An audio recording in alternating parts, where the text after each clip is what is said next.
Madame Bernard,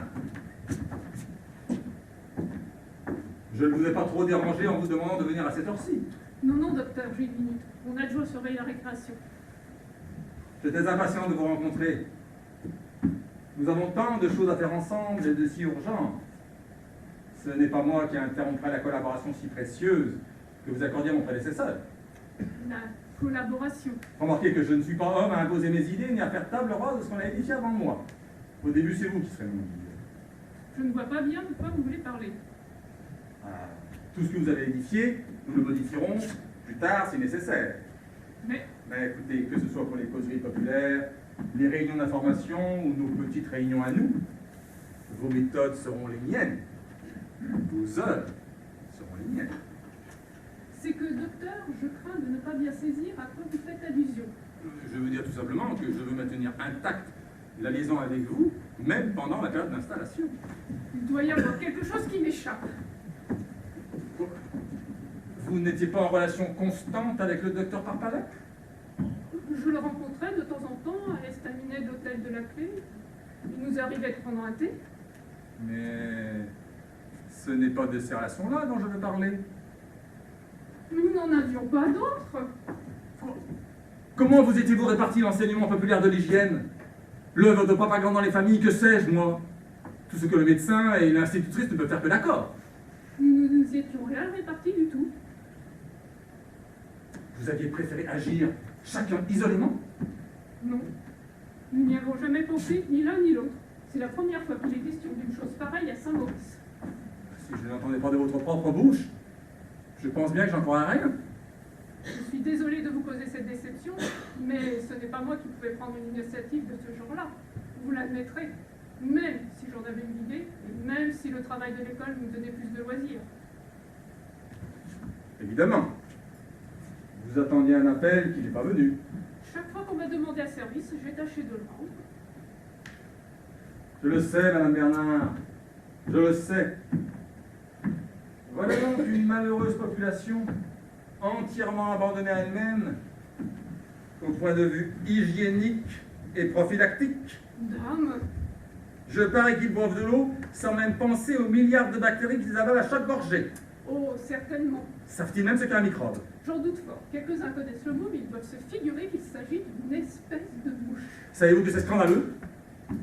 Écoutez, Madame Bernard, nous ne pouvons pas, tous les deux, en 8 jours, réparer des années d'insouciance. Mais il faut faire quelque chose. Je ne m'y refuse pas, mais je crains de ne pas être d'un grand secours. Madame Bernard, quelqu'un qui est bien renseigné sur vous m'a dit que vous aviez un grave défaut. La modestie.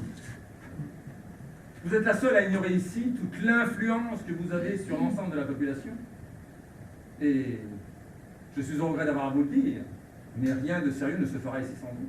Vous exagérez, docteur. Ah oui, je peux guérir moi-même les malades. Mais la maladie, qui est-ce qui m'aidera à la conjurer, à la guérir? Qui informera les personnes sur les dangers de chaque seconde qui peuvent les assaillir?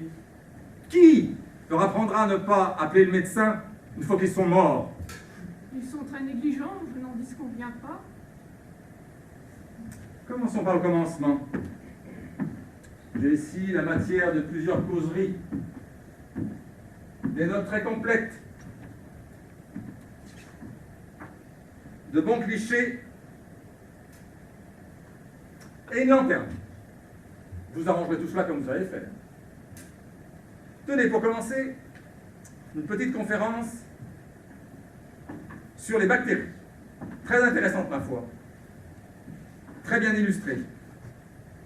Les semaines et les mois durant lesquels elle couvre, les supports qu'elle utilise, haleine, respiration, poussière, salive, les semaines et les mois durant lesquels elle ne veut pas apparaître, la mort qu'elle fait surgir sur son passage, les dangers qu'elle laisse derrière elle. Et quelques images.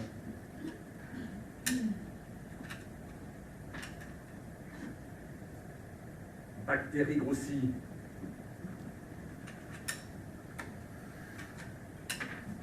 Estomac perforé. Ganglions infectés. Et pas en noir, en couleur. Des verts, des marrons, des roses et des blancs verdâtres que vous imaginez. C'est que, docteur, je suis très impressionnable. Si je me plonge là-dedans, je n'en dormirai plus. Mais voilà justement ce qu'il faut. Enfin, je veux dire, voilà l'effet de saisissement que nous devons porter jusqu'aux entrailles de l'auditoire. Vous, Madame Bernard, vous y habituerez. Qui n'endorment plus, car leur tort, c'est de dormir dans un sommeil profond dont l'on avec trop tard le drame de la maladie.